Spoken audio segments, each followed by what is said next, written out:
Hey everyone, it's Mrs. Cook. We are on day 2 in our volume chapter. We're talking about volume of cylinders. So the learning target today is to be able to find the volume of cylinders. Now the exciting news is that finding the volume of the cylinders is much like yesterday when we were finding the volume of a prism.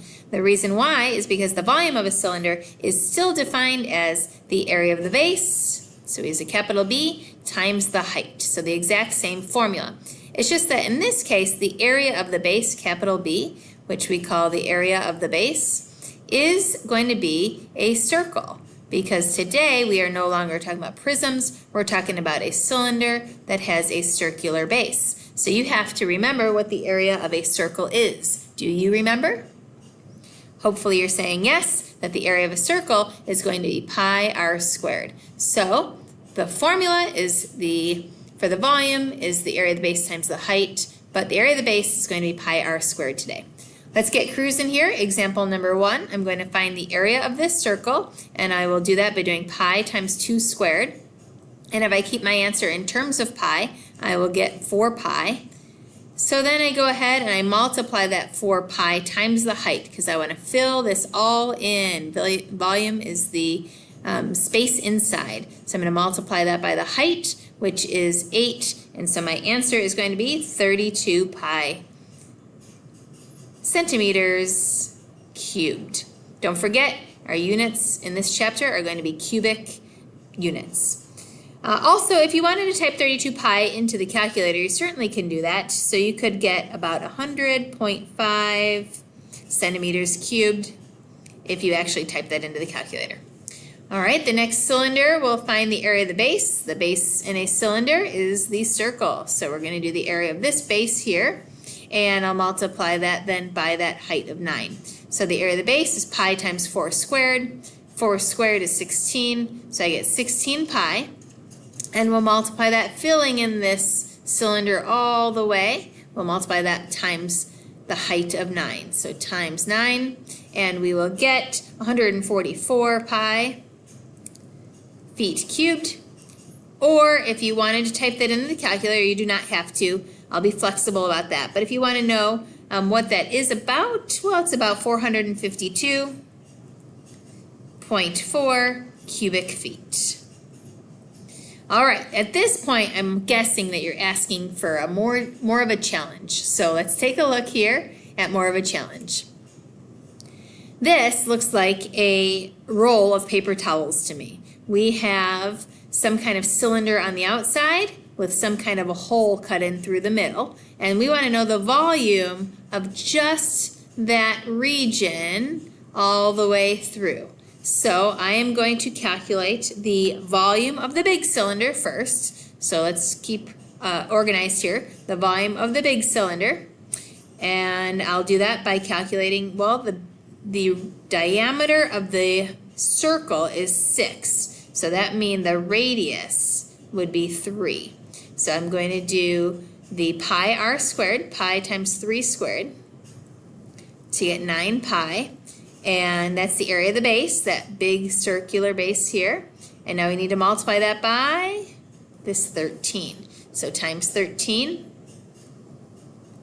to fill that big cylinder in. Okay, so when I do that, 9 pi times 13, I get 117 pi.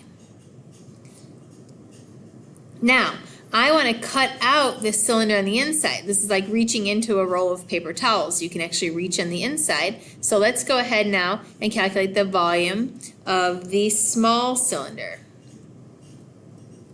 Well, if I look at the small circle, that has a diameter of 4, so the radius would equal 2. So I'm going to do pi times 2 squared.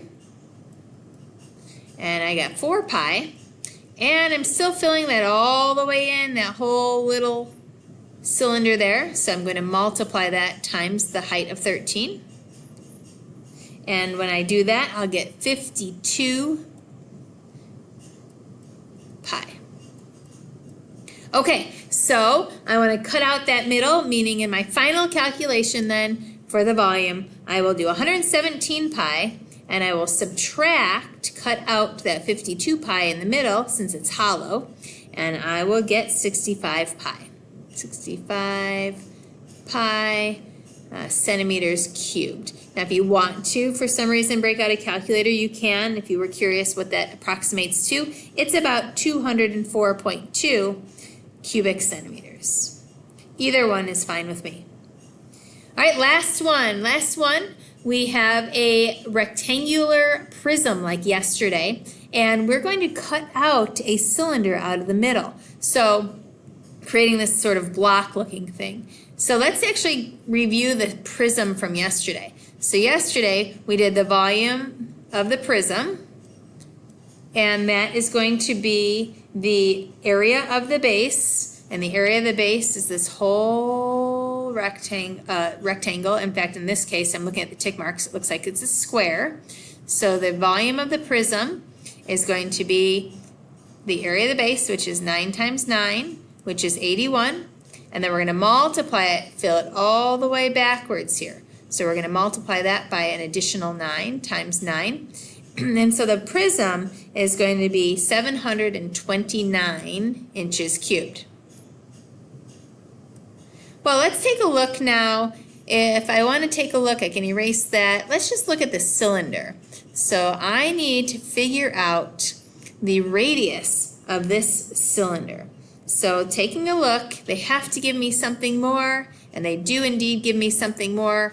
Right up here in the directions, it says the diameter of the hole is 4. That was necessary information, because if the diameter here is 4, then that would mean that just this radius from the center to here, this radius equals 2. Okay, so I'm going to calculate the volume of the cylinder right now. Area of the base would be pi r squared. Pi times 2 squared is 4 pi. And we'll fill that all the way back. So we'll multiply that times the 9. And that will get me my 36 pi. Final answer then, I want to cut that cylinder out of the middle. So 729 minus 36 pi inches cubed. These are not like terms, meaning this doesn't have a pi involved. It was a prism, so there's no pi here. Therefore, they're not like terms, so this would be my final answer. Or if that bothers you, by all means, type that into a calculator. You'll get about 615.9 cubic inches. All right, everybody.